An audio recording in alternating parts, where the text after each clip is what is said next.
ప్రజాస్వామిక విలువలను గౌరవించే వాళ్ళు ఎవరైనా ఉంటే నేను చేయగలిగిన ప్రయత్నం చేసినా ఇప్పుడు ప్రజలు తిరస్కరించారు కాబట్టి హుందాగా ప్రజాక్షేత్రంలో నుంచి నేను తప్పుకుంటున్నా అని ముందుకొచ్చి ప్రకటిస్తే కొంతైనా మీ గౌరవం నిలబడుతుంది.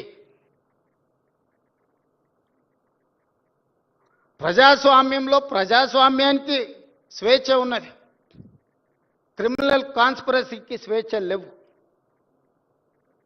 డెమోక్రటిక్ ప్రాసెస్లో ప్రజాస్వామిక విలువలు ప్రజలు లేదా ప్రజాప్రతినిధులు స్వేచ్ఛగా ప్రజాస్వామ్య పరిమితికి లోబడి వారి అభిప్రాయాలను వ్యక్తపరచడానికి మాత్రమే స్వేచ్ఛ ఉంది తప్ప నేరాలు చేస్తాం, ఆ నేరాలను మీరు అడగొద్దు, మీరు విచారించొద్దు అనే స్వేచ్ఛ, క్రిమినల్ ఫ్రీడమ్ లేదు అని నేను భావిస్తున్నా.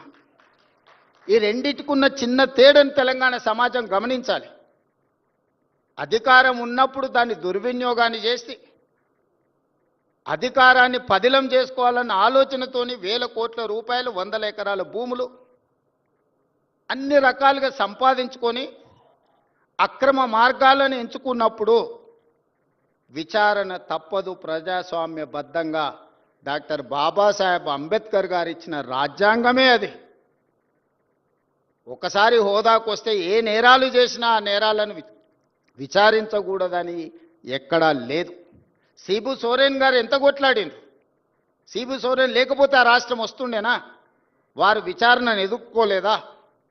లేదా అధికారంలో ఉన్నప్పుడు పాల్పడిన కొన్ని తప్పిదాలకు లాలూ ప్రసాద్ గారు, జయలలిత గారు, లేకపోతే యడ్యూరప్ప కర్ణాటక ముఖ్యమంత్రి గారు పెద్ద పెద్ద రాష్ట్రాలకే ముఖ్యమంత్రులుగా బాధ్యతలు నిర్వహించారు కదా, వాళ్ళు విచారణను ఎదుర్కోలేదా?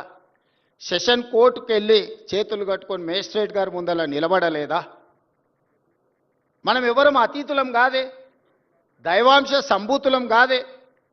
మధ్య యుగాలలో చక్రవర్తులు అనుకునే వాళ్ళంట నేనే రాజ్యం, రాజ్యమే నేను అని. మధ్య యుగాల చక్రవర్తుల యొక్క ఆలోచనలను పక్కన పెట్టండి. ప్రజాస్వామిక దేశంలో ఉన్నాం.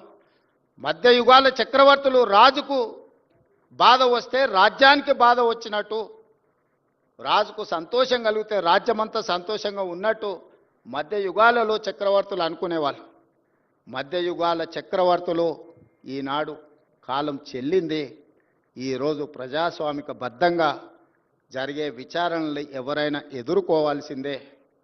ఆనాడు మీరు చేసిన తప్పిదాలు, కోదండరామ్ గారి తలుపులు బద్దలు కొట్టినప్పుడు ఒక్కసారైన ఉద్యమకారుడిని, తెలంగాణ రాష్ట్ర సాధనలో అందరినీ ఏకం చేసి నడిపించిన వాళ్లకు ఈ రాష్ట్రంలో ఇంత అవమానం జరగకూడదు వచ్చిన రాష్ట్రంలో అని ఒక్కసారైనా ఆలోచన చేసిండ్రా?